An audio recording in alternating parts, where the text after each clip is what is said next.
C'est quoi la grandeur de Rabbi Nachman? C'est que Rabbi Nachman, il dit, moi, en vous gardant dans les lignes et dans le chemin de la halacha, je vais vous faire montrer comment, à travers, vous aurez aussi la possibilité de tout acquérir, même les plus grands, avec une grande chéroute, une liberté. Mais d'afka dans les règles, parce que c'est très facile si tu enlèves le Shulchan Aruch, et pour devenir des tzadikim, tu peux devenir des tzadikim en enlevant le Shulchan Aruch. Mais toute la chorma, c'est de devenir des tzadikim en gardant le Shulchan Aruch PMet. Mamash. Et beaucoup de personnes, ils ont des fois ou alors, par exemple, ils se disent Itbodedut, Imala Eliona ou Gdola Minakol. Itbodedut, c'est la chose la plus grande et la plus importante. Alors, il y a un monsieur qui va dire, écoute, moi, si c'est la chose la plus importante, je vais la faire en premier, dès que je me réveille. Mais comme je me réveille tous les jours à 10h du matin, et que 10h du matin, c'est le dernier minyan pour Shacharit, parce qu'après, il n'y a plus de minyan, je vais faire mon Itbodedut, et qu'est-ce que je peux faire? Je ne vais pas prier Shacharit, j'ai mal à ça. Alors, oh, il va, Rabbeinu, il dit non, touchez pas un point, une virgule du Shulchan Aruch. Touchez pas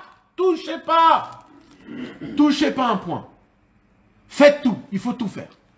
Il faut faire ce qu'on peut. Il faut essayer de faire ce qu'on peut. Maintenant, des fois, pareil avec Rosh Hashanah. À Rosh Hashanah, Sheli, olé à l'école. Alors tu vas dire, si mon Rosh Hashanah, il monte sur tout. Non, il reste le Shulchan Aruch. La grandeur de Rabbeinu, c'est qu'il prend notre tête et qu'il envoie dans les planes, et on plane, mais les pieds, il nous les met par terre. Est-ce que quelqu'un n'a pas envie de mettre les pieds? Ça fait des grandes journées. Il faut voir dedans. Tu peux dire des grands repas? Écoute, ça c'est une autre chose. Ça c'est pas ça. Ça c'est pas ce qu'on est en train de dire. Ça c'est juste un Yitzhara. Ça c'est une autre histoire. Ça c'est celui qui peut pas, qui soupire et qui dit Hachem, j'arrive pas. Et il aimait ou il aimait pas? Il fait ce qu'il peut, frère. Il fait ce qu'il peut. Il doit s'obliger. Mais qui demande à Hachem, qui demande pitié à Hachem, pitié de moi. Même si je l'aimais, j'ai pas envie du tout, je suis comme ça. Ouais. Et tu sais ce que tu fais quand tu grognes? Non, tu grognes. Il faut être émettre avec Hachem. Tu grognes.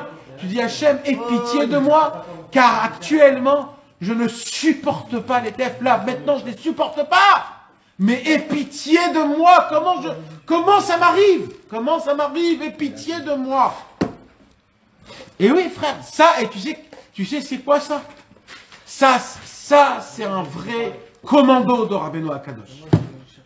Pourquoi? Parce qu'un homme que toute la journée, il devait mettre ses téphilines le matin. Mais malheureusement, il est dans ce monde-ci, envoûté. Il est là, il n'a pas envie, il n'a pas la force. Et le téléphone, à peine tu te réveilles, téléphone dans ta tête tout de suite, tu regardes, et à peine tu rentres dedans, et les copains t'appellent, et tu sors, et tu vas au travail, et tu vas manger, et d'un coup tu dis, purée, il est 4h, j'ai même pas encore mis mes tefs, et j'ai pas du tout envie d'être, et comment oh là là. Et le mec, en fait, il se bat. Et en fin de compte, juste avant la shkia, il va prendre des téphilines, il va crier, il va les mettre. Il va les mettre en fin de compte. Maintenant, lui, il se dit quoi? Quel rachat que je suis. Regarde, qu'est-ce que je dois faire pour mettre des tefs? On dirait c'est quoi? Tu sais ce qu'il dit Rabbeinu? Rabbeinu, il dit, viens, rapproche-toi, je vais te mettre un badge, un nouveau grade, les grades des tefs. Parce que c'est un commando. Toute la journée, t'as combattu l'Yetzer. Chante et danse. Alors c'est vrai que malheureusement on n'a pas ce mérite d'aimer les divins. Ok, d'accord. Mais tu t'es battu pour ça. Et le Yetzer Hara, le plus grave, c'est qu'il va te rabaisser. Après que tu as gagné un combat, il va te rabaisser, il va te dire regarde le rachat que t'as mis tes tefs à la shkia, etc. Et ben toi tu dis moi je suis un élève du Rebbe, Rabbi Nachman. Et qui m'a dit, si je les ai mis, j'ai gagné tout le combat. Et le vrai vainqueur, c'est celui qui tient l'épée, même s'il est par terre. Alors j'ai raté peut-être Shacharit, j'ai peut-être raté ça ou ça. Mais sauf, je me suis battu, je les ai mis. Et c'est comme ça qu'on grandit et qu'on avance dans la Vodat Hashem.